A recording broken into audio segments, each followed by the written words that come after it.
Bien, entonces vamos a empezar a ver hoy lo que es la unidad 23, sistema respiratorio, tanto para odontología como para tecnicatura. Hay unas pequeñas diferencias que a medida que la vamos viendo voy a ir aclarando qué corresponde a tecnicatura. En realidad corresponde todo a ambas, pero tecnicatura tiene algunas partes que están en anexo y no como texto en el cuadernillo. O sea, está en el cuadernillo, pero como anexo. Entonces, para empezar, la respiración o el proceso de respiración va a tener tres partes igualmente importantes, ¿sí? Básicas. Que es igual que cuando vimos nutrición, que no solamente la nutrición era incorporar alimentos, sino que para que se produciera el proceso de nutrición, los nutrientes debían ser absorbidos y llegar al torrente sanguíneo. Y puntualmente a las células. En este caso de respiración pasa lo mismo, entonces va a ser un intercambio de gases que está pactado o se lleva a cabo en tres partes. El primer momento es la ventilación pulmonar, lo que nosotros manejamos, por así decirlo, o lo hacemos de forma involuntaria o voluntaria, que es la ventilación pulmonar. La ventilación pulmonar va a ser el flujo mecánico de aire hacia los pulmones, que es en el proceso de inspiración, y desde los pulmones hacia el exterior, que va a ser el proceso de expiración. ¿Sí? Entonces, la ventilación pulmonar, lo que vamos a tener en cuenta para definir ventilación pulmonar es el aire que pasa desde el exterior hacia los pulmones y que sale desde los pulmones hacia el exterior. Esos dos momentos que no son consecutivos corresponden a la ventilación pulmonar. Después tenemos el proceso de hematosis, que algo vimos, creo que el sistema circulatorio, y la hematosis va a ser el proceso puntual de intercambio de gases entre los alvéolos pulmonares, es decir, la parte más pequeña de los pulmones, y la sangre. ¿Sí? Nosotros vamos a tener, ya lo vamos a ver las estructuras, pero vamos a tener alvéolos, que son como unos granitos de uvas, para imaginarlo así, y están envueltos por los capilares. Entonces, la hematosis va a ser el intercambio de gases entre alvéolos y la sangre. Ese intercambio de gases va a incluir tanto intercambio de oxígeno de los alvéolos a la sangre e intercambio de dióxido de carbono de la sangre a los alvéolos. ¿Sí? Los dos tipos de intercambio de los dos gases. Y por último, sí, pero no menos importante, sino que también es esencial como los otros dos, es el intercambio gaseoso a nivel celular. Es decir, como lo dice el nombre, va a ser el intercambio de gases entre la sangre, que va a viajar por los capilares hasta las células de los tejidos. Es decir, el intercambio de gases puede ser entre la célula y la sangre, en la cual la sangre le va a dar a la célula oxígeno y la célula le va a intercambiar dióxido de carbono a la sangre. ¿Se entendieron estos tres momentos? ¿Dudas? No, pero ninguna. Bien, perfecto. Entonces, cuando hablamos de respiración, son estos tres momentos, porque a veces nosotros decimos respirar y es incorporar el aire nada más. Bien, ahí estoy leyendo los mensajitos. Entonces, vamos a ver cómo ocurre esta difusión del aire y la difusión de los gases y la presión del aire que va a influenciar en el pasaje de ciertas sustancias al cuerpo, ciertas moléculas y otras no. La difusión de gases, como lo hemos venido trabajando, va a ser el intercambio gaseoso, que se produce por difusión simple, es decir, sin gasto de energía, donde hay un movimiento neto de partículas de una región de mayor concentración a una de menor concentración. ¿Sí? Así hemos estado hablando o hemos definido cuando hablamos de difusión. Pero cuando hablamos de gases, es más conveniente o es más productivo hablar de presión y no de su concentración. Quizás esto algo ya han visto en física, creo que lo ven, lo de la difusión de gases.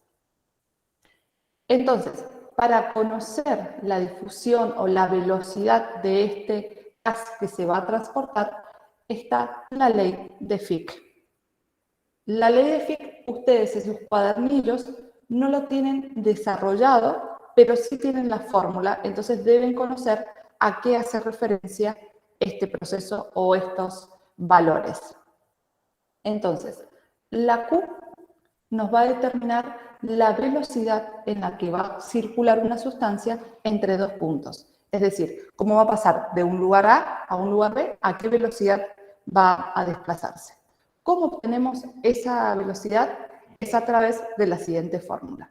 Tenemos primero el coeficiente de difusión de una sustancia en un medio y temperatura determinada. Como han visto, creo que la ley de los gases, en química creo que lo han visto que su concentración y su difusión o la difusión va a depender de la temperatura en la que se encuentra y de la concentración. Entonces, de ahí tenemos, o por eso es importante esta información, porque los gases no se van a desplazar a las mismas velocidades a distintas temperaturas. Después tenemos el área a través de la cual se va a difundir la sustancia, si es muy fina o si es de mayor tamaño o mayor área, entonces va a ser más lenta o más rápida dependiendo del área. Y por último, tenemos la concentración de que va a tener esta sustancia en dos sitios, es decir, el gradiente de concentración. Entonces, C1 va a ser la concentración del primer lugar menos la concentración que se encuentra en el segundo lugar. Bien, entonces esta fórmula es lo que se tiene que aprender y lo que va a servir o para qué es esta fórmula es para calcular la difusión de los gases, la velocidad de la difusión de los gases. Entonces, como dijimos, cuando hablamos de difusión de gases, es importante hablar sobre la presión de los gases. Entonces, la presión total de la mezcla de gases es la suma de las presiones parciales de cada gas en la mezcla. Es decir, yo tengo un 100% de gases, cada uno tiene un porcentaje, entonces la suma de la concentración de cada uno va a ser la concentración total. Y la presión de cada gas es proporcional a su concentración. Por lo tanto, la presión y la concentración no son independientes o no son dos valores independientes, sino que a su vez son proporcionales. Entonces, cuando hablamos de que un gas tiene mayor concentración que otro en cierto momento, también va a tener una mayor presión. Nosotros sabemos, no recuerdo si lo habrán visto en alguna de las otras materias, que el aire, o lo que nosotros llamamos aire, tiene una composición variada. Es un sistema homogéneo, porque no los podemos diferenciar, pero está compuesto por varios gases. El gas que en mayor proporción tiene es el gas nitrógeno, que tiene cerca de o más de un 70% del gas nitrógeno. Después tenemos una cantidad de gases mínima, que es menos del 0,1, que corresponde a mezclas de gases como argón, hidrógeno, etc. Y después tenemos dos concentraciones que son las que nos importan en este momento de la respiración celular. Tenemos una concentración de un 21% de oxígeno y de 0,003 de dióxido de carbono. ¿Sí? Esos son los valores que a nosotros nos interesan en este momento cuando estamos viendo el sistema respiratorio. A su vez, han visto ustedes que la presión de los gases se puede medir a través de la presión atmosférica. Y esa presión atmosférica lo podemos medir también en milímetros de mercurio. Entonces, una atmósfera lo consideramos 760 milímetros de mercurio. Entonces, en esas condiciones, la presión parcial de oxígeno es igual a 160 milímetros de mercurio. Y la presión parcial de dióxido de carbono en esas condiciones es 0,022 milímetros de mercurio. Si nosotros analizamos acá el porcentaje de la concentración y la presión, el oxígeno es proporcional o es mayor que el dióxido de carbono en ambos casos. Entonces acá estamos viendo que la concentración y las presiones son proporcionales. En nuestra atmósfera, ¿sí?, tenemos cierta cantidad de la atmósfera Un segundo, chicos.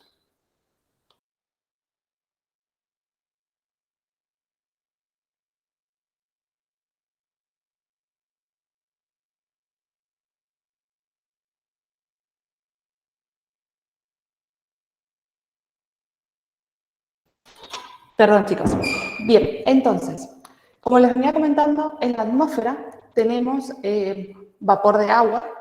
Entonces, en algunas condiciones podemos considerar o tener en cuenta y sacar ese porcentaje de vapor de agua, que aproximadamente son 47 milímetros de mercurio del vapor de agua.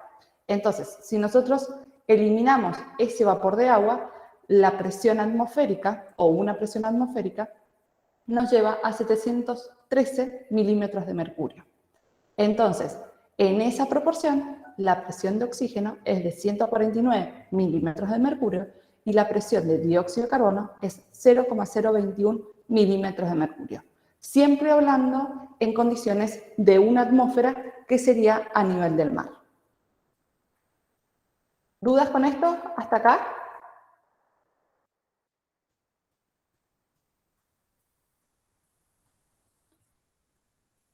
Seguimos, cualquier cosa, volvemos. Entonces, como ustedes ya han visto, la presión, o han sentido también, la presión va a variar con la altura, ¿sí? No va a ser la misma presión que vamos a tener en el nivel del mar que lo que vamos a tener en el pico de una montaña o abajo del mar en un submarino. Entonces, la presión es dependiente de la altura. Tenemos dos opciones, además del nivel del mar, hacia arriba o hacia abajo. Entonces, primero vamos a ver hacia arriba, que quizás es lo que estamos más conocidos, más asociados nosotros. Entonces, a medida que aumenta la altura, va a disminuir la presión. Por lo tanto, si disminuye la presión, las cantidades de oxígeno van a disminuir. O sea, las cantidades de todos los gases disminuyen. Sí, acá tenemos este caso que teníamos 760 milímetros de mercurio y teníamos 160. Cuando pasamos a 713 milímetros de mercurio, baja a 149. Entonces, a medida que elevamos la altura, bajamos la presión y al bajar la presión disminuyen las proporciones de todos los gases y también del oxígeno. Entonces se genera una hipoxia ambiental. Una hipoxia ambiental son concentraciones de oxígenos bajas. Y el organismo trata de adaptarse con una serie de cambios fisiológicos. ¿Sí? ¿Qué es lo que pasa si ahora vamos y subimos el Aconcagua o cuando nos vamos a subir un cerro, empezamos a subir y a medida que vamos subiendo sentimos que nos va faltando un poco más el aire o el oxígeno en la vida cotidiana? ¿Sí? Entonces, vamos a realizar distintos cambios fisiológicos. Por supuesto, estamos limitados, pero hay ciertos cambios que sí los podemos hacer. Vamos a ocurrir una hiperventilación, ¿sí? Ventilación es incorporar aire a nuestro organismo, una hiper es que aumento. Entonces, realizo una ventilación más frecuente y más profunda, ¿sí? Como un jadeo que voy a realizar. Y esto es lo que va a permitir, cuando yo hago una inspiración más profunda, permito que ingrese una mayor cantidad de aire en mis pulmones y al ingresar una mayor cantidad de aire, ingresa una mayor cantidad de oxígeno. Y al hacerlo repetitivamente o muy seguido y profundos, esto permite que entre una mayor cantidad de oxígeno más rápido a la sangre. No es que de esta manera entra solo oxígeno, entran todos, pero lo que yo necesito es el oxígeno. B, u otra de las acciones que hacemos, es que nuestro cuerpo involuntariamente va a aumentar el ritmo cardíaco. Entonces, al permitir un aumento del ritmo cardíaco, esto permite que la sangre circule a mayor velocidad y permita un intercambio gaseoso más rápido.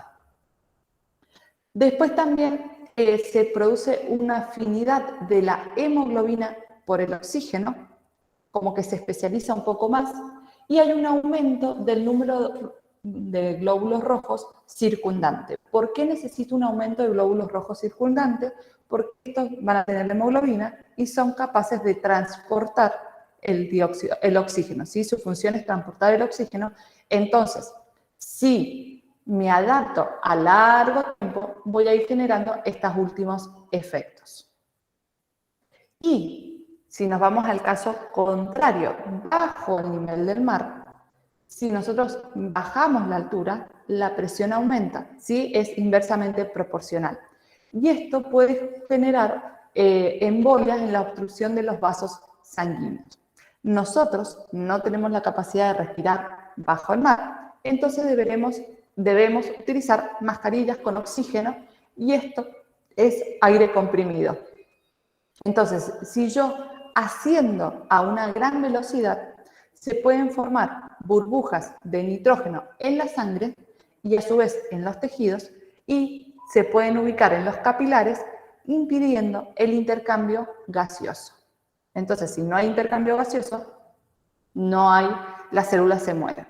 Por eso, cuando vemos quizás en alguna película donde están en las profundidades, cuando van subiendo, siempre y cuando estén respirando el aire comprimido, lo hacen a una baja velocidad, porque si suben de golpe pueden tener estos problemas. ¿Alguna duda con la presión, con la altura?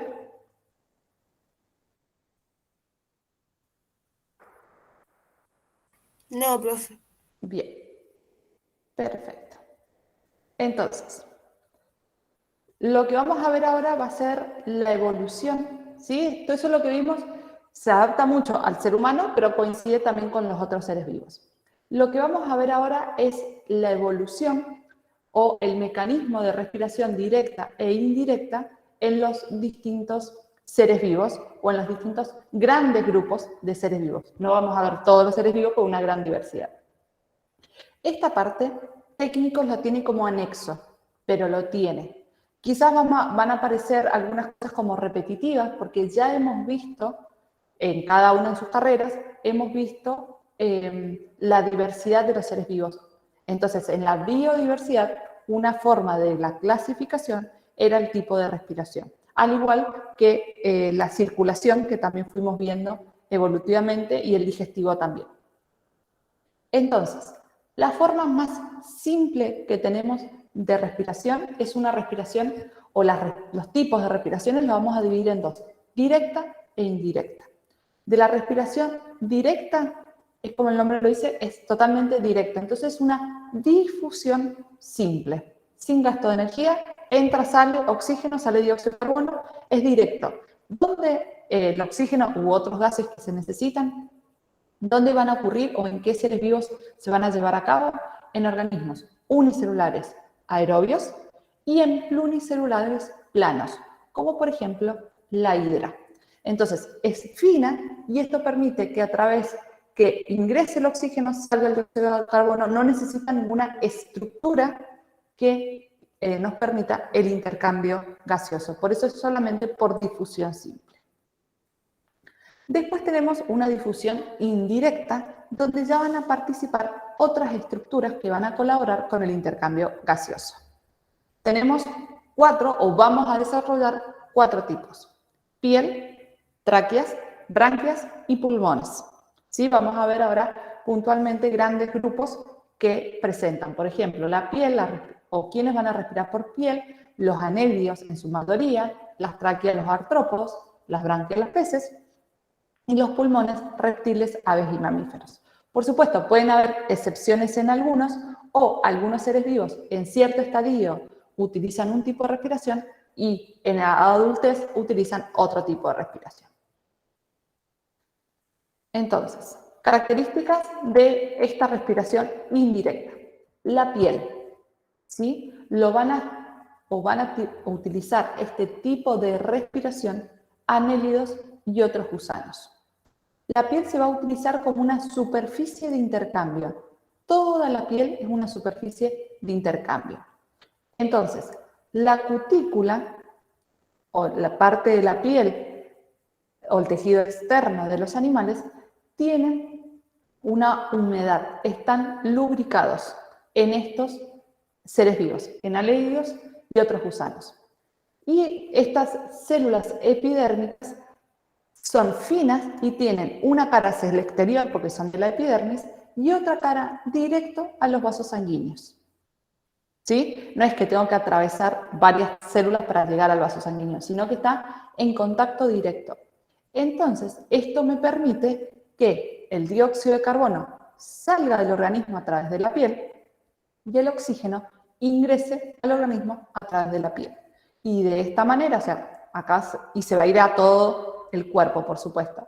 Entonces, dióxido de carbono, cuando entra en contacto con la piel, sale por diferencias de presiones, porque va a haber una menor presión de dióxido de carbono en el exterior que en el interior del organismo, y con el oxígeno pasa lo contrario. En el interior del organismo va a haber una cantidad menor de oxígeno con respecto a la que hay en el exterior. ¿Seguimos?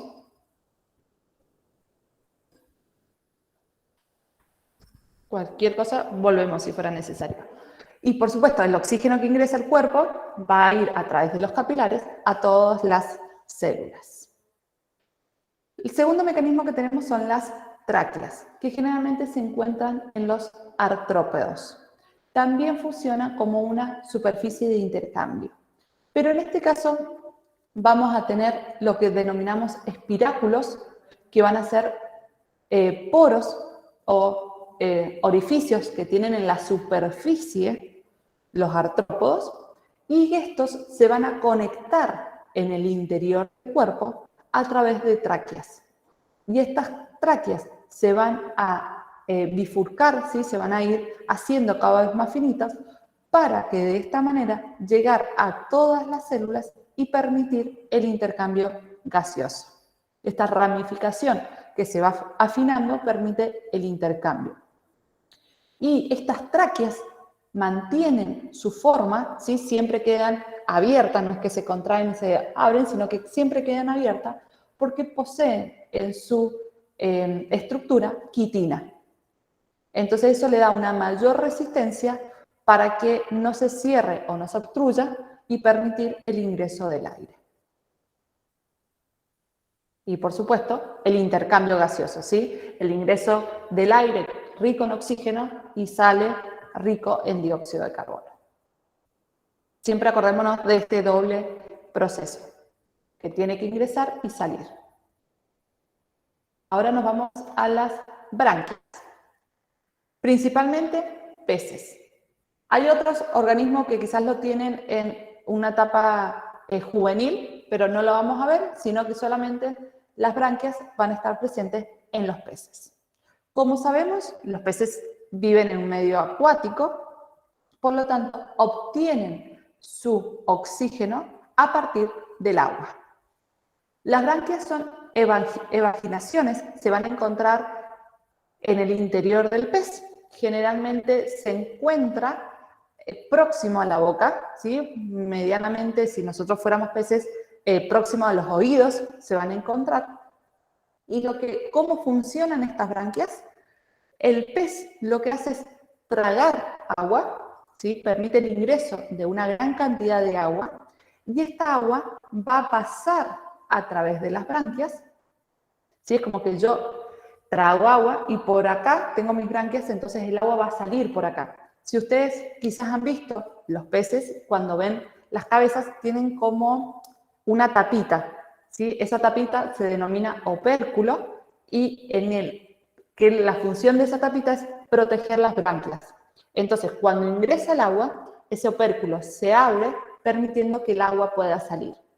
Entonces, el pez incorpora agua, estas flechitas representan el agua, y el agua va a pasar a través de las branquias en este sentido. En las branquias están los capilares y van a permitir el pasaje de sangre. Los capilares van a mover la sangre en sentido contrario o en contracorriente con respecto al agua que va a pasar. Entonces, la sangre que entra con poco oxígeno va a pasar por acá, la sangre va a pasar en otra dirección, el agua va a pasar en otra dirección. Entonces, como hay diferencia de concentraciones de gases, va a haber un intercambio gaseoso. ¿sí? El agua se va a llevar el dióxido de carbono y las branquias o los capilares de las branquias, esa sangre va a obtener oxígeno. Entonces, al ser por contracorriente, que es lo que se llama, permite un mayor intercambio de gases, principalmente de oxígeno. Entonces, esta que pasa con poco oxígeno, luego, cuando pasa a través de las branquias, va a volver a los capilares con sangre oxigenada. Y esa sangre oxigenada se va a ir al resto del cuerpo. Y esta agua, ¿sí?, que en parte va a perder un poco de oxígeno que contiene, va a salir del organismo. No es que queda dentro del pez.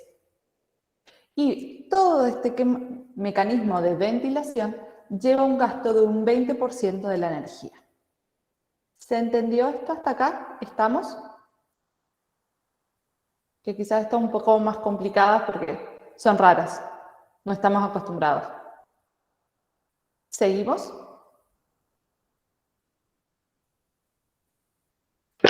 Sí, profe. Cualquier cosa volvemos. Perfecto, gracias. Y por último, tenemos los pulmones. Entonces, ¿quiénes los tienen? Los caracoles de tierra, peces pulmonados, anfibios, aves, reptiles y mamíferos. Todo eso vamos a tener pulmones. Los pulmones van a ser invaginaciones, es decir, hacia adentro. Las branquias eran evaginaciones, aunque están dentro del cuerpo, pero van hacia afuera. Y no presentan un flujo continuo, como vimos las branquias, que continuamente pasa la sangre y pasa el agua. Pero el aire posee un porcentaje de un 25%, 21%, ¿sí? El aire contiene 21% de oxígeno y el agua contiene 0,5% de oxígeno. Por lo tanto, es mucho más fácil tomar, o hay mucha más concentración de oxígeno en el aire que en el agua. Por lo tanto, el gasto de la energía va a disminuir entre 1 y 2% a comparación del 20% que hacen las branquias. Entonces, como que es un poco más efectivo. Entonces, los pulmones va a ser el intercambio de gases, se produce como resultado de cambios en el volumen pulmonar. De todos estos grandes grupos tenemos dos formas del intercambio o dos formas de utilizar los pulmones. Los anfibios son un tipo, reptiles, aves y mamíferos de otra forma. Entonces, los anfibios van a llenar sus pulmones por presión positiva. ¿Qué es lo que van a hacer?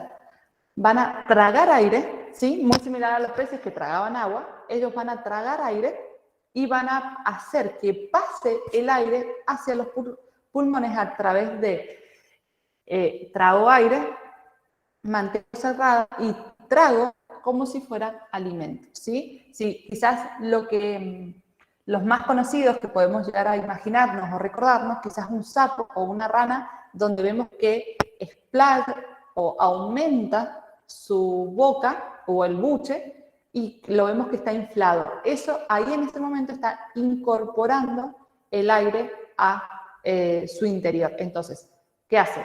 Traga y por presión positiva pasa el aire a los pulmones.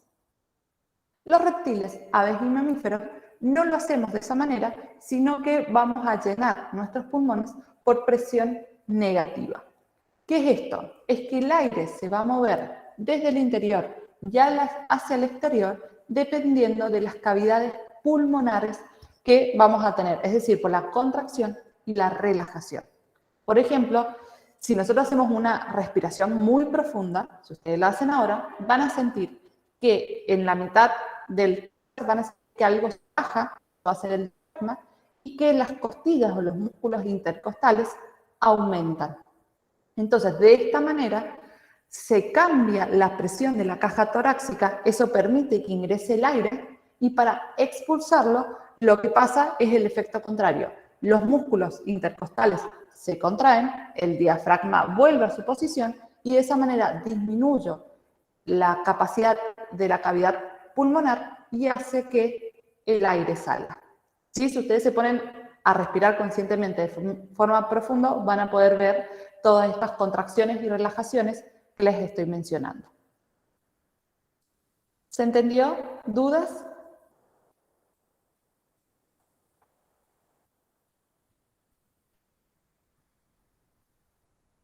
Bien, entonces, hasta acá es anexo en Tecnicatura. O sea, ¿qué es anexo? Lo que corresponde a evolución, ¿sí? Los distintos tipos de microorganismos. Lo previo no, lo previo no es anexo para Tecnicatura.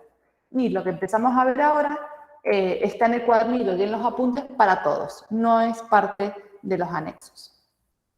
Entonces, vamos a ir a ver como un pantallazo general de la estructura del sistema respiratorio.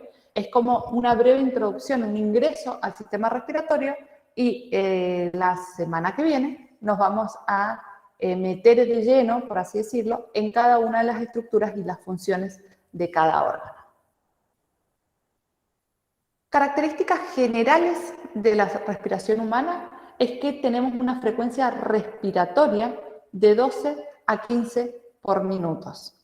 ¿Qué quiere decir? Frecuencia respiratoria, ingresa el aire, se hace el intercambio, sale el aire, ¿sí? O ingresa y sale el aire, a eso es lo que llamamos frecuencia respiratoria. Entonces vamos a tener 12 o 15 por minuto. Estos valores son pensando a una atmósfera y que la persona esté sentada sin estar agitada. Si yo me agito o elevo la altura, la frecuencia va a aumentar. El volumen, ¿sí? Es el volumen que inspiramos o expiramos es aproximadamente de 500 mililitros de aire, ¿sí? Es decir, medio litro cada vez que inspiramos o expiramos aire.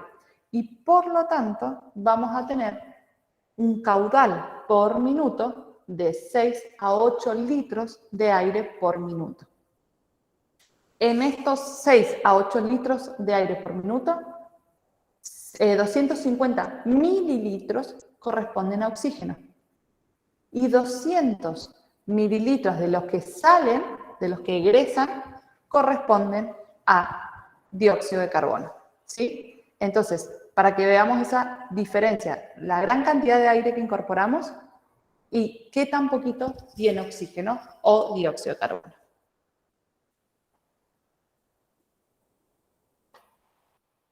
¿Seguimos? ¿Se entendió esto? Sí, profe. Bien, estos son valores normales que van a tener que tener en cuenta para a veces las preguntas que les preguntan si, o que les hacen de que si tienen una frecuencia cardíaca elevada, baja, etc. El sistema respiratorio lo podemos dividir en dos porciones según las estructuras, ¿sí? O dos porciones estructurales.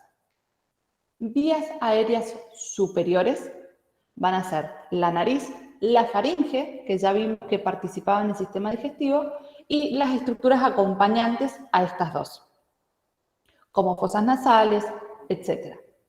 Y después tenemos las vías aéreas inferiores, que corresponden laringe, tráquea, bronquios y ramificaciones, y pulmones. ¿Sí? Medianamente desde acá ya empezamos a considerar, desde ahí ya empezamos a considerar vías aéreas inferiores.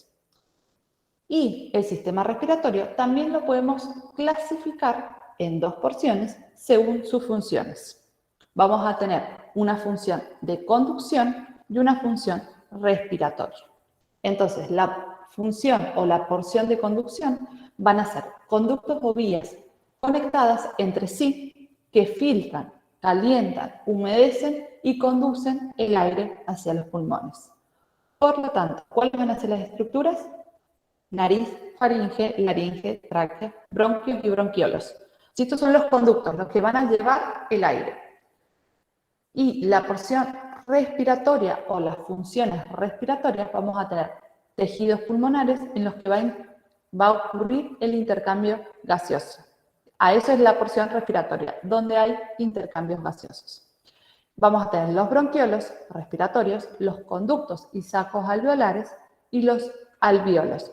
En los alvéolos es donde dijimos recién que ocurría el proceso de hematosis, es decir, el intercambio directo de los pulmones con el sistema circulatorio. ¿Alguna duda, consulta? ¿Hasta acá?